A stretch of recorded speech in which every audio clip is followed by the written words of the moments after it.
পচে যাবে, গলে যাবে। তারপর ইসলাম বলে না, খবরদার, এই মরা লাশটারও একটা মর্যাদা আছে না নাই? ইসলাম বলে এই লাশটা গলে যাবে, পচে যাবে, কিন্তু এটার অমর্যাদা করো না।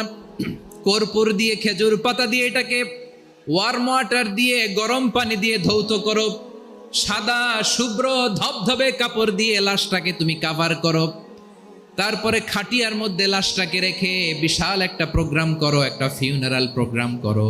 ওই প্রোগ্রামের ডানে বায়ে পেছনে লাশটারে রাখলে হবে না, প্রোগ্রামের একেবারে সামনটাতে তুমি লাশটাকে রাখো। সুবহানাল্লাহ।